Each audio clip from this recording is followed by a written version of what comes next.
মুসআব ইবনে উমাইর যুবক, তরুণ, মক্কার সবচেয়ে ধনীদের একজন, বাবা বিলিয়নিয়ার ছিল, অনেক উট টাকা পয়সা ব্যবসা ছিল, মারা গেছে, মায়ের একটাই সন্তান।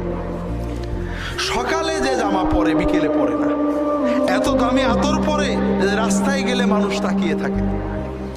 এই যুবকের কাছে দ্বীনের দাওয়াত পৌঁছেছে, গোপনে ইসলাম গ্রহণ করেছেন।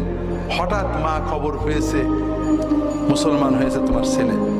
মা ধরছে, বলে হ্যাঁ হয়েছি। মা বলে ছেড়ে দাও, বাপদাদার ধর্ম ছেড়ে এই ওহাবি হয়েছে কেন? আরবরা বলতে এটাকে সাবেই, মানে বাপদাদার ধর্ম ছেড়ে নতুন জিনিস নেওয়া। আমরা যেমন বলি ওহাবি। বলে না মা ছাড়বো না। মা অনুরোধ করেছে শুনেনি, মা জেদ করেছে শুনেনি, মায়ের জেদ বেড়েছে, মা ছেলেকে বেঁধে রেখেছে,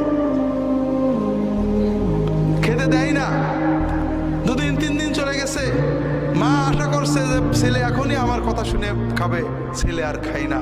মায়ের মন তো একজন বুঝিয়েছে, ছেলেকে বেঁধে মেরে ফেলে কি হবে, ছেড়ে দাও, যা করে করো। শেষ পর্যন্ত মা ছেড়ে দিয়েছে, কিন্তু আমার বাড়ি তো ঠাই নেই। যে যুবক সকালে যে কাপড় পরতেন বিকালে পরতেন না, সেই যুবক একটা কাপড় নিয়ে হিজরত করলেন। রাসূলুল্লাহ সাল্লাল্লাহু আলাইহি ওয়াসাল্লাম দ্বাদশ নবুয়তি বছরে এই 12 জন মুসলমানের সাথে তাকে পাঠালেন মদিনায় দ্বীনের দাওয়াত দিতে।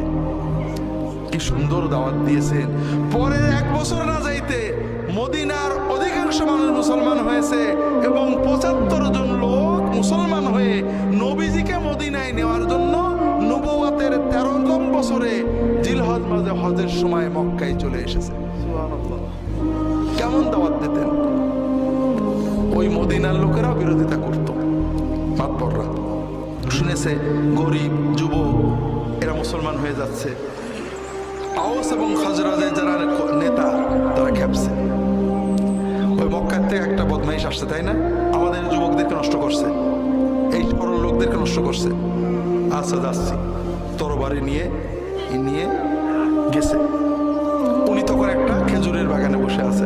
বলছে তোমার কি জানের মায়া আছে না নেই?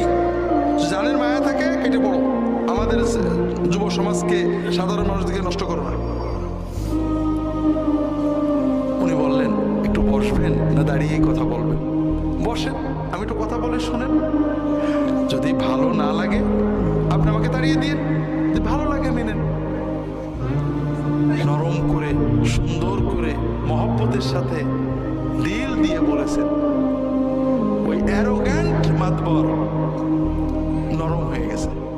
তা তো কথা ঠিক, আপনি তো জোর করে আমার কিছু দেবেন না, একটা শুনেই দেখি। বসেছেন, ইসলামের কথা বুঝিয়েছেন, মহব্বত দিয়ে হৃদয় দিয়ে আদর দিয়ে সুন্দর করে বুঝিয়েছেন।